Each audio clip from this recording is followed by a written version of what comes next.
There is a particular exhaustion that comes from feeling like you are always starting over. You work hard.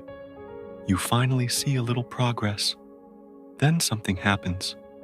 An unexpected expense, a missed opportunity, a decision you regret, and suddenly you are back at the beginning again. Earn, lose, restart. Earn, lose, restart. After a while, it stops feeling random.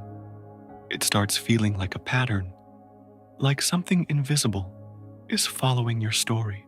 Maybe you have asked yourself in silence, why does this keep happening to me? Not with anger, with confusion, with fatigue, as if scarcity has memorized your address and refuses to leave. And the repetition begins to affect more than your finances. It touches your confidence. It touches your hope. It touches your sense of identity. There is also the quiet comparison that no one sees. You look at others who seem stable, secure, ahead in life. You see their milestones, their purchases, their apparent ease, and something inside you tightens. You feel late, behind, as if everyone else received a map you somehow missed. That comparison does not always scream. Sometimes it whispers, but it wounds just the same. When financial struggle repeats, the brain begins to anticipate loss, even in moments of gain. Neuroscience shows us that repeated negative experiences wire the mind to expect the same outcome again. So even when something good happens, part of you braces. It won't last. Something will go wrong, and this anticipation becomes a self-protective reflex. But what if the cycle is not a curse chasing you? What if it is a pattern waiting to be broken? Psalm 112 begins in a way that may surprise you. It does not begin with money. It begins with reverence. Blessed is the one who fears the Lord. The root of prosperity, according to this psalm, is not hustle. It is alignment. It is a heart that honors God consistently. Breakthrough begins with reverence. Reverence is not fear in the sense of terror. It is alignment. It is living with awareness that your choices matter, that your character matters, that your private decisions shape your public outcomes. When reverence becomes the foundation, stability becomes possible. The same psalm later says, "Wealth and riches are in his house, and his righteousness endures forever." Notice the order. Righteousness endures. Stability precedes wealth. This is not about flashy abundance.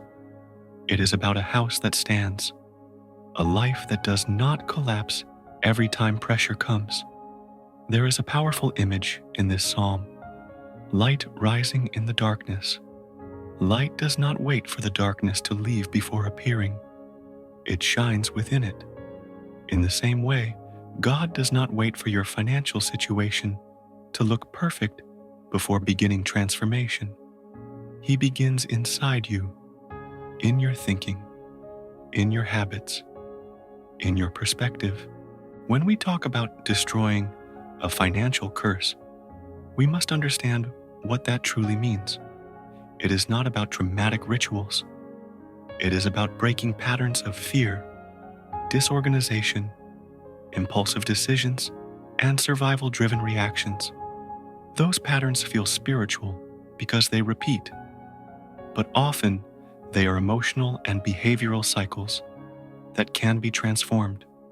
And here is the promise.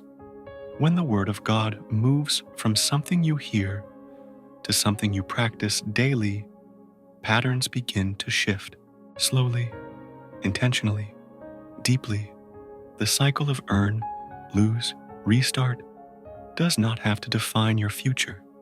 The comparison does not have to control your self-worth. The fear of it will never change does not have to dominate your nervous system. Pause right now. Notice your breathing. Notice the tension in your chest. When you think about money, just notice it. There is no judgment here, only awareness. This is where breakthrough begins, not in a sudden explosion of wealth, but in a steady realignment of the heart, in a daily reverence that shapes daily decisions, in light rising quietly within the darkness of repeated struggle. You are not cursed. You are not doomed to repeat the same story forever. But cycles break when consciousness awakens.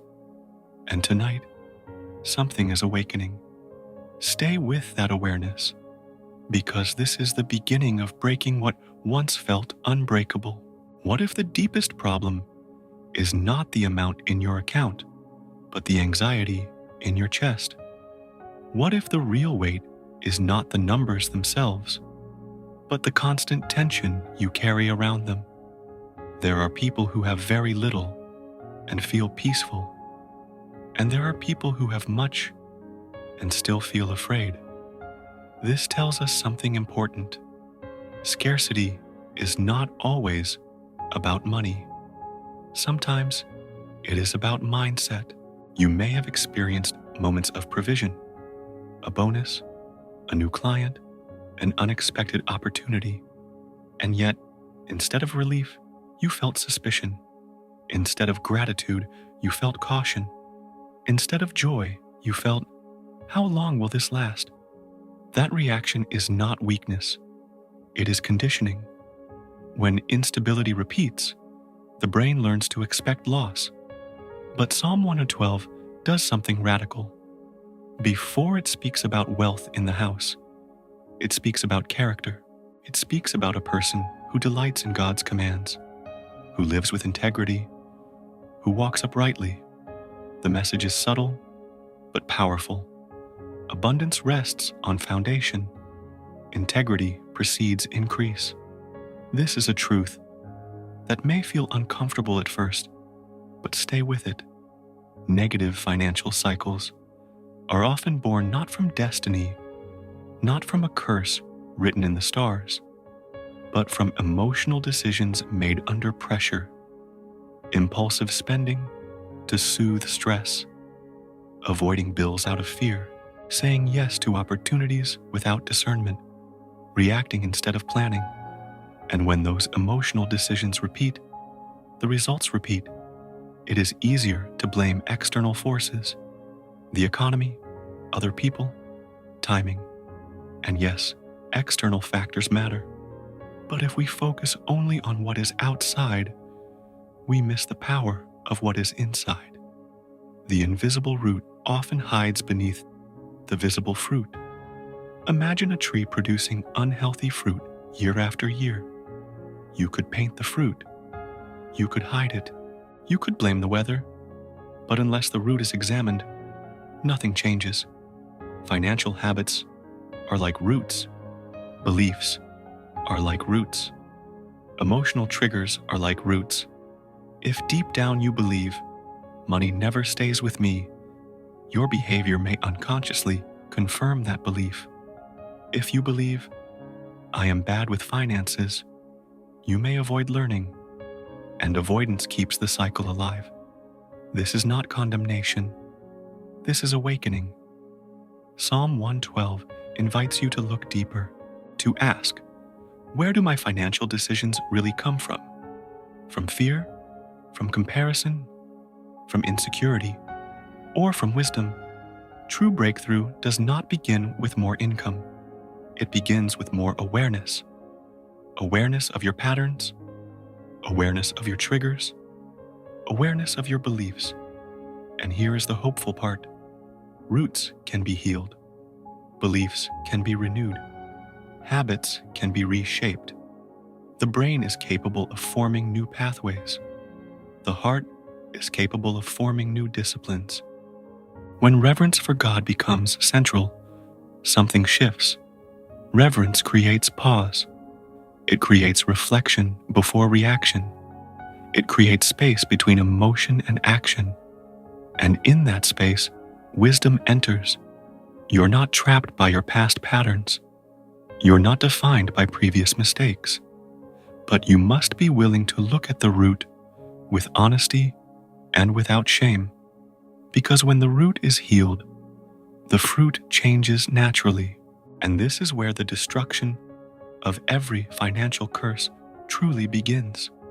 Not with fear, not with superstition, but with transformed character and conscious decisions aligned with God. Stay present, stay open. The root is being exposed not to shame you, but to free you. There is a way of living that feels strong, but is actually exhausting. It is the mentality of constant survival, always alert, always preparing for the next bad news, always assuming that something will go wrong. When financial instability repeats, the nervous system adapts by staying on guard. Living like this changes how you think. It narrows your vision. It pushes you to make quick decisions just to reduce immediate pressure. It makes urgency feel normal. And over time, urgency becomes your default setting. But Psalm 1-12 describes something radically different. It says that the righteous person will not fear bad news. His heart is steadfast, trusting in the Lord. Notice this carefully. It does not say bad news will never come. It says the heart remains steady before it arrives. That steadiness is power. When you live in permanent survival mode, every financial decision is influenced by fear. You accept offers too quickly. You avoid necessary conversations. You delay strategic planning because the present pressure feels overwhelming. Fear compresses time. It tells you everything must be solved now. But wisdom expands time. Wisdom allows you to pause. There is a silent blockage that happens when fear becomes the foundation of decision-making. Even good opportunities can be mishandled when they are approached from panic. Even wise ideas can be abandoned when anxiety is in control. So here is a practical, spiritual discipline that may change your trajectory more than you realize. Before any significant financial decision, a contract, a purchase, an investment, a commitment, pause. Pray through Psalm 1-12. Ask for a steady heart. And then wait 24 hours before deciding. 24 hours may feel long when pressure is high, but that pause allows your emotions to settle. It allows your nervous system to regulate. It allows you to shift from reaction to intention. Joseph in the Bible did not survive the years of famine by reacting emotionally. He prepared during the years of abundance. He stored grain. He planned strategically. He understood that cycles exist, and preparation breaks destructive cycles. Survival mentality only thinks about today. Strategic faith thinks about tomorrow. You are not weak for feeling urgency.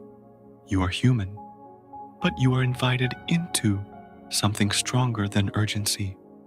You are invited into steadiness, into a heart that does not collapse at the thought of bad news. Imagine how different your financial life would feel if your heart remained anchored even when uncertainty appears. If instead of panic, your first response was prayer. If instead of rushing, your first action was pause. His heart is steadfast. Repeat that internally. Steadfast, stable, grounded. Breakthrough is not only about destroying negative patterns. It is about replacing them with stronger ones. And the pattern of pause, prayer, and patience is one of the most powerful financial disciplines you can develop. You do not have to live in permanent survival mode. You do not have to make every decision from fear. Your heart can be steady. Your mind can be clear. And from that clarity, new outcomes begin to form. There is something many people do not want to admit, even to themselves. They pray for breakthrough, they declare promises, they ask God to remove every financial curse, but they avoid looking directly at the numbers. They avoid the bank statements. They avoid the debts. They avoid the details. Avoidance feels safer in the moment. When you do not look, you do not feel the full weight. But what is not examined cannot be transformed, and disorganization quietly feeds instability. Psalm 112 describes a person who is firm, secure, established. These are structural words. They speak of foundation, of order, of something that stands because it was built intentionally. Prosperity in this psalm is not chaotic. It is not accidental. It is structured. God blesses constancy. He blesses faithfulness in small, consistent acts. Impulsivity, on the other hand, creates cracks, quick decisions without reflection, spending without planning, ignoring obligations because they feel overwhelming. These patterns do not require a spiritual curse to create damage. They create their own consequences. This is not to shame you, it is to empower you. If you truly want to destroy cycles of instability, you must bring light into the details. After you pray, sit down with courage. Write down your income. Write down your expenses. Write down your debts. Do it slowly. Do it calmly. Ask God for clarity as you write. At first, your body may react. Tightness in your chest, a desire to stop.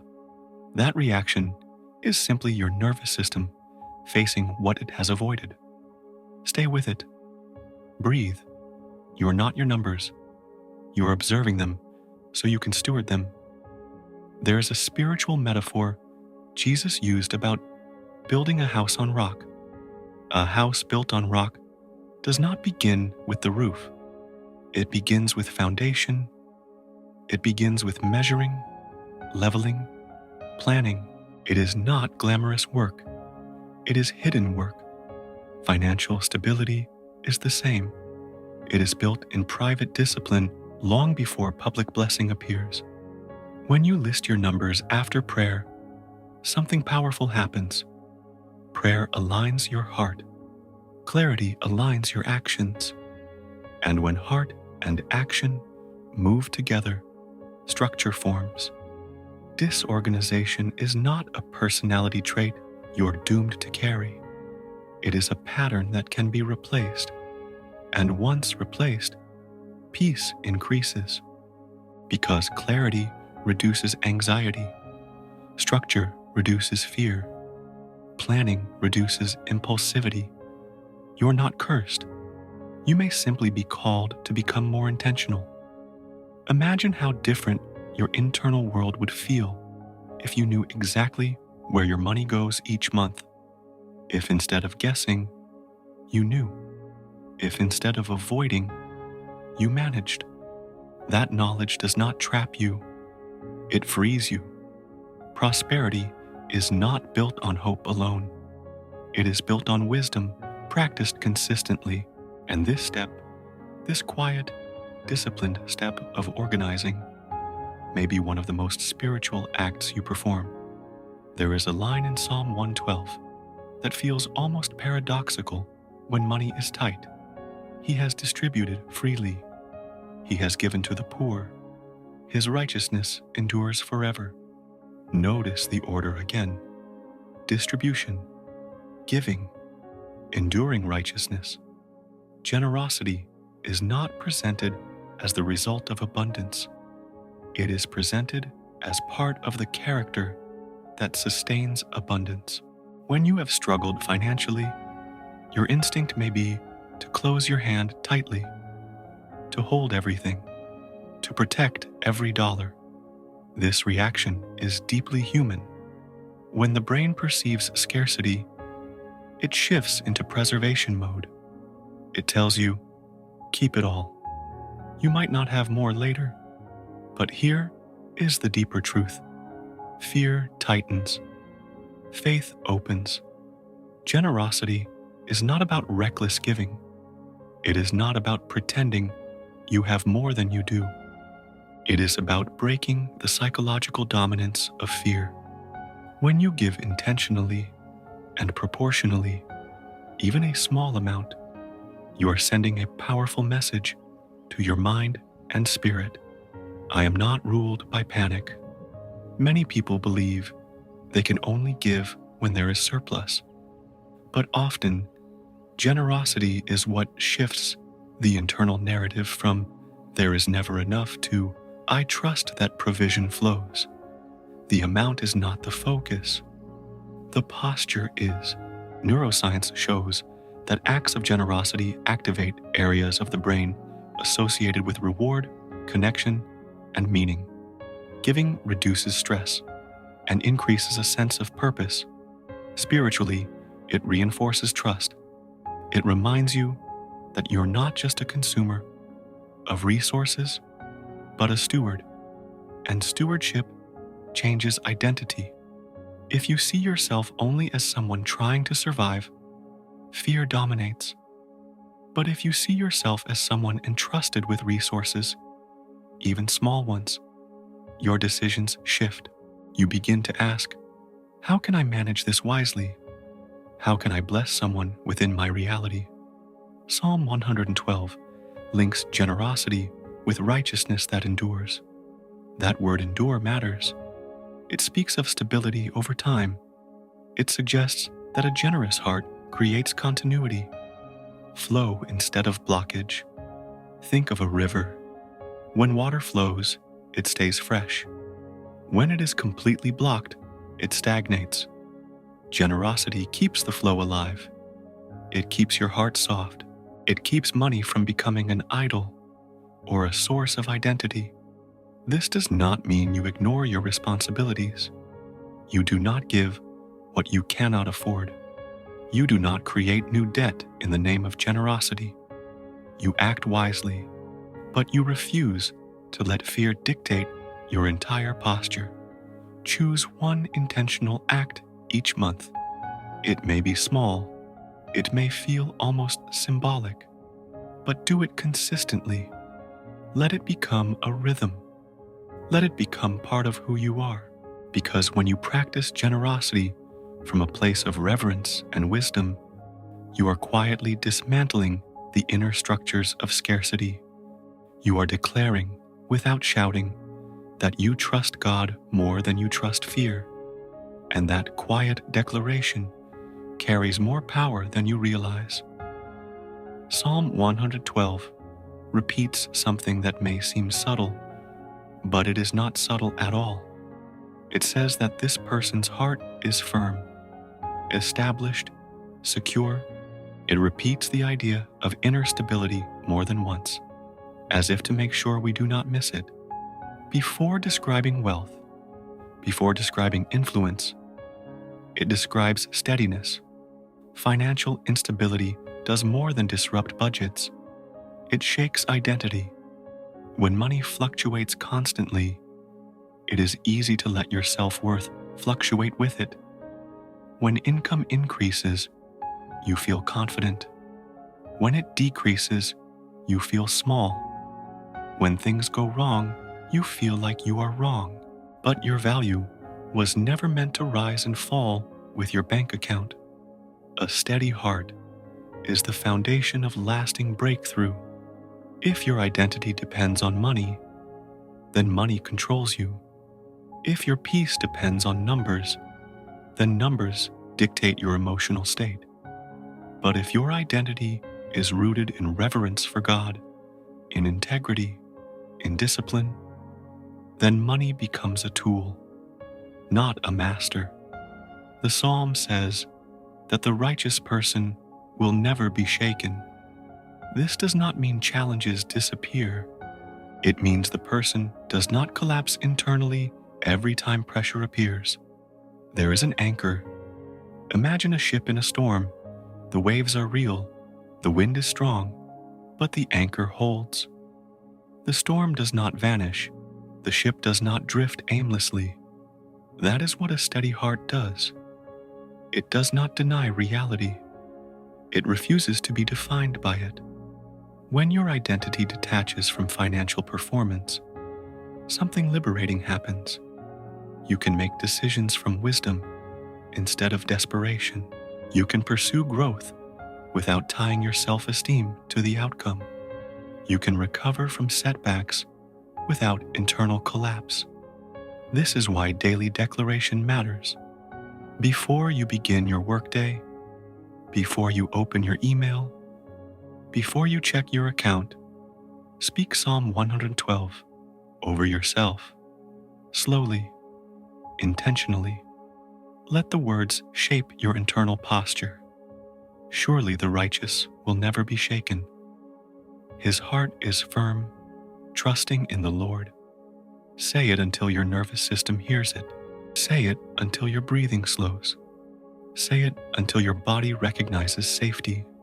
Stability does not begin in your wallet. It begins in your heart. And when the heart is anchored, external increase becomes sustainable. You do not need explosive success to feel secure. You need internal alignment. You need disciplined habits. You need consistent reverence. Prosperity, in its truest form, is not excess. It is steadiness. It is peace that does not evaporate when a bill arrives. It is clarity that remains when others panic. It is integrity that guides decisions quietly and consistently. And this kind of prosperity cannot be taken from you easily, because it is not stored only in accounts. It is rooted in character. Let your heart become firm. Let it become established. Let it become anchored. From that place, breakthrough stops being fragile and starts becoming lasting. There is a temptation that appears when financial pressure becomes intense. It whispers that the fastest way out is the best way out. It suggests shortcuts. It offers opportunities that seem urgent, promising quick relief, immediate expansion, rapid escape from discomfort. And when you're tired of cycles, hurry feels attractive. But Psalm 112 roots prosperity in something much deeper than speed. It roots it in covenant, in reverence, in a life aligned with God over time. Breakthrough in this psalm is not described as explosive. It is described as stable, established, enduring. The desire for quick relief is understandable. When you have struggled, you want change now. When you have felt behind, you want to catch up quickly. But hurry often bypasses wisdom. And when wisdom is bypassed, instability returns in a different form. This is where many people unknowingly sabotage their own progress. They seek financial breakthrough without strengthening moral and spiritual alignment. They pursue increase without deepening discipline. They chase expansion without cultivating consistency. Psalm 112 begins with, "Blessed is the one who fears the Lord, who greatly delights in his commandments." This fear is not terror. It is alignment. It is choosing integrity, even when no one is watching. It is refusing opportunities that compromise your values, even if they promise fast money.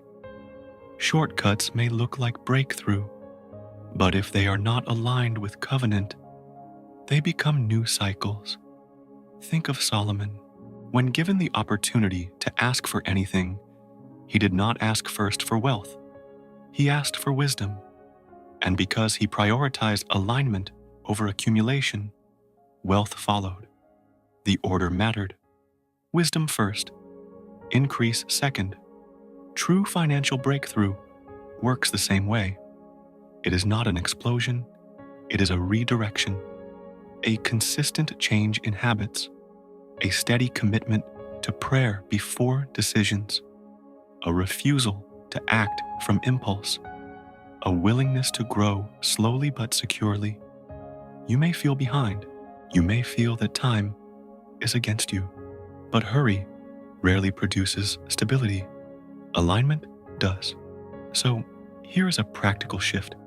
Whenever a financial opportunity feels urgent and emotionally charged, pause. Ask yourself, does this align with integrity? Does this reflect wisdom? Does this support long-term stability? Or is it simply offering short-term relief? Breakthrough is not defined by speed. It is defined by direction. When your direction aligns with covenant, with reverence, discipline, generosity, and steadiness, your steps become firm. Even if progress feels gradual, it becomes sustainable. You're not late. You're being refined. You're not stuck. You're being redirected. And redirection often feels slower than acceleration, but it builds foundations that acceleration cannot. Destroying financial curses is not about dramatic gestures. It is about replacing hurry with covenant, replacing impulse with prayer, replacing desperation with disciplined trust. And when that shift becomes consistent, something remarkable happens. You stop chasing breakthrough. You start walking in it. Because breakthrough is no longer a moment you're waiting for. It becomes a lifestyle shaped by alignment. And that kind of breakthrough endures. Now we come to the most important part, not the explanation, not the strategy, the prayer. Because awareness without surrender becomes heavy.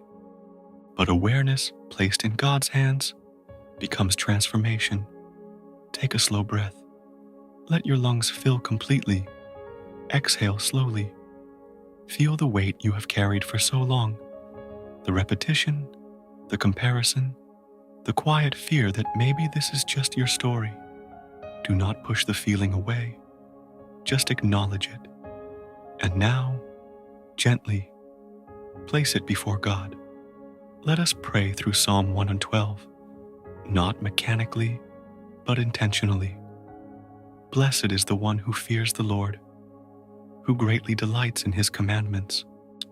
Father, teach me reverence, teach me alignment, teach me to delight in wisdom more than in quick results. Let my financial life be rooted in integrity, not impulse. Let my decisions reflect your guidance, not my anxiety.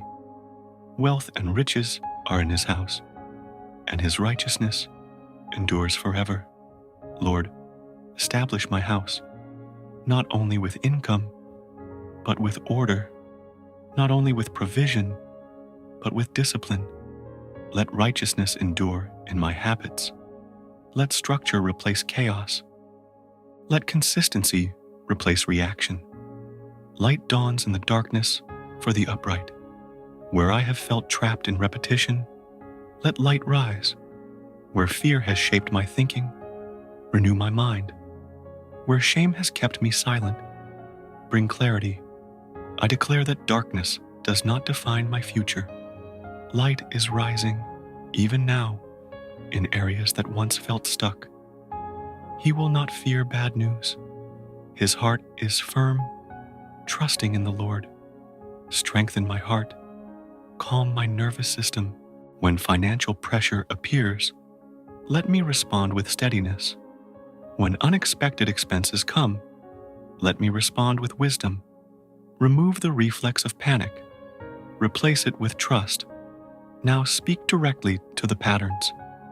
In the name of the Lord, I break cycles of fear-driven decisions.